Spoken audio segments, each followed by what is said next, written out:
Hi everyone, I'm here today with my boys Dominic and Anthony, and we wanted to kick off Bernabi Reads week by reading you one of our favorite stories out of this Disney storybook collection.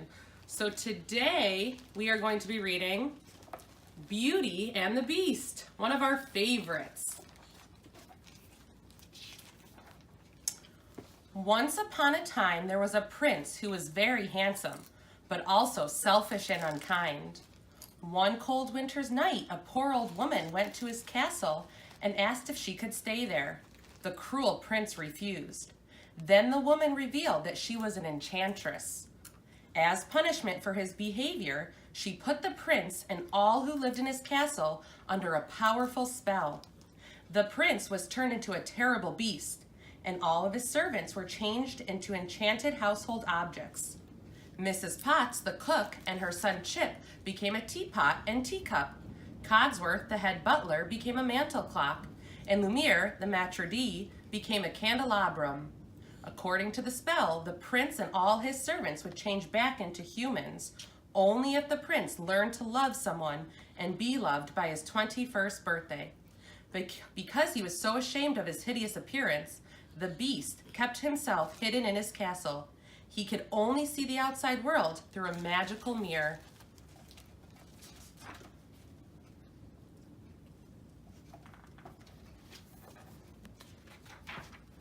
Not far from the castle, there lived a lovely young woman named Belle. She longed for a life of excitement and adventure. But in her small village, the only adventure to be found was in the books she loved to read. Gaston, a hunter who lived in the same village, had no interest at all in books. But he was interested in Belle. "She's the lucky girl I'm going to marry," he bragged to his friends. Belle, on the other hand, thought Gaston was a bully who was only interested in himself. She had no intention of marrying him.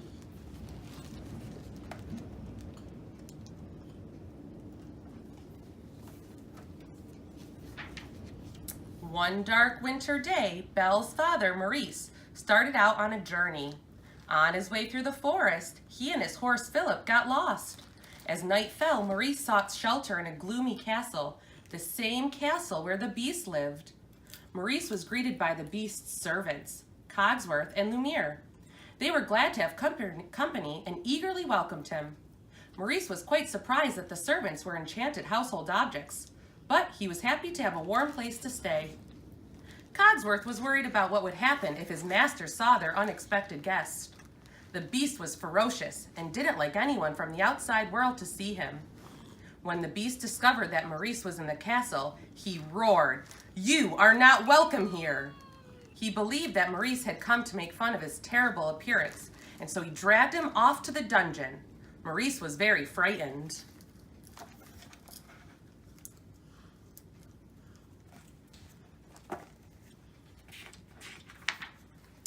The next morning, Maurice's horse arrived at home alone. Belle knew something had gone terribly wrong. "Where's Papa?" she cried. "Take me to him." She climbed on Philip's back and rode all the way to the beast's castle. Belle bravely went through the gate and into the castle, but her courage was not to be rewarded. The beast refused to release Maurice. "There's nothing you can do," said the beast. "He's my prisoner." Only when Belle offered to take her father's place forever did the beast finally agree to let him go. Maurice went back to the village to round up some help. "I need your help. He's got her locked in the dungeon," he cried. "Slow down, Maurice. Who's got Belle locked in a dungeon?" asked Gaston.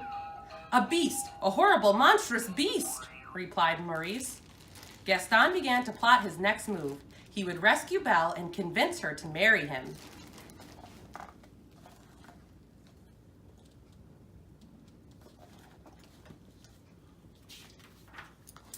At the castle, the beast's enchanted servants tried to make Belle feel at home. Cogsworth and Lumiere, Mrs. Potts, and little Chip knew that if Belle and the Beast fell in love, the spell over the castle would be broken. The Beast didn't think that someone as beautiful as Belle would ever fall in love with him, but the servants were hopeful. The servants even hosted an amazing dinner just for Belle, complete with music and candlelight. The forks, spoons, napkins, and plates all danced together.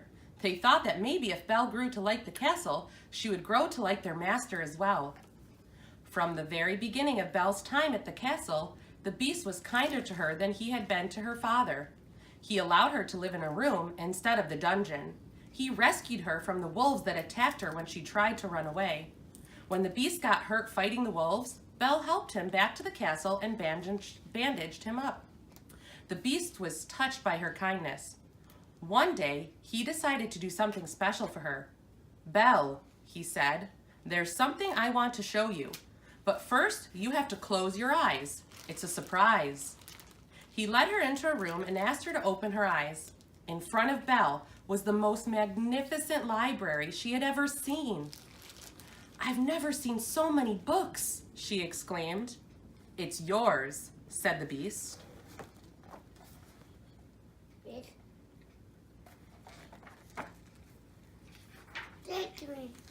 Each day, the Beast tried his hardest to be pleasant. Belle slowly grew fonder of him. One night, they had a romantic dinner together. The Beast dressed in a dashing blue coat, and Belle wore a golden gown. They talked and laughed. Then he whirled her around the ballroom floor in a beautiful dance. But Belle's heart still ached for her father. "If only I could see him again," she told the Beast. "There is a way," he replied. He handed her a small mirror. "This mirror will show you anything you wish to see." Belle asked to see her father. Maurice appeared in the mirror, looking tired and sick. "He may be dying, and he's all alone," she told the Beast sadly. "Then you must go see him," urged the Beast. He loved Belle too much to keep her away from her father, even if she was his only hope to break the spell.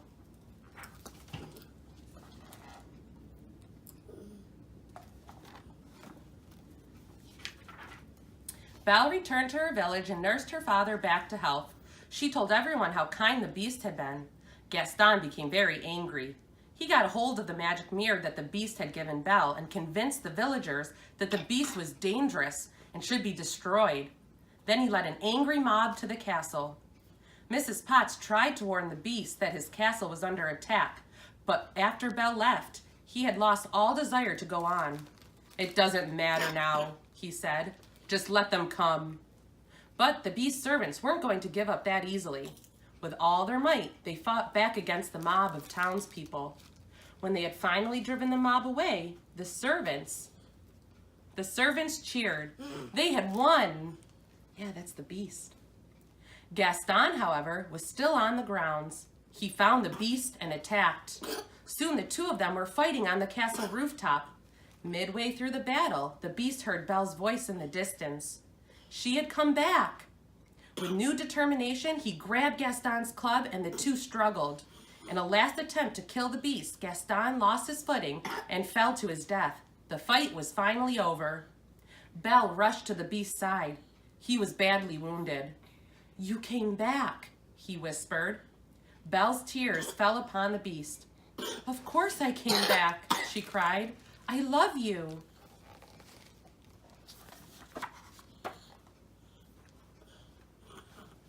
What's that? That's Baloo and Mowgli. I don't know.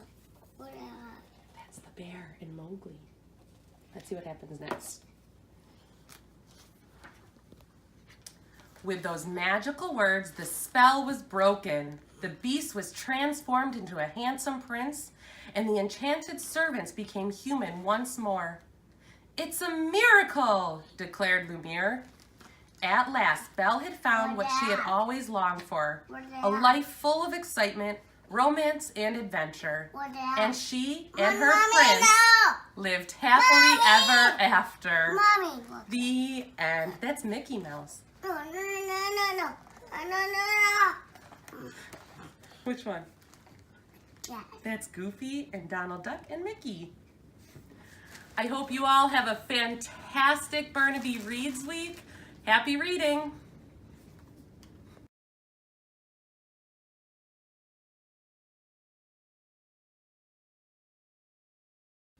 Come here, Dominic. Sit down for mommy. Look at I pooping. You're pooping. Do you need to go on the toilet? Not far from the castle, there lived a lovely young woman named Belle. She longed for a life of excitement and adventure. But in her small village, the only adventure to be found was in the books she loved to read. Gaston, a hunter who lived in the same village, had no interest at all in books. But he was interested in Belle. "She's the lucky girl I'm going to marry," he bragged to his friends. Belle, on the other hand, thought Gaston was a bully. Hi everyone, I'm here today with my boys Dominic and Anthony, and we wanted to kick off Bernabi Reads week. He's pooping.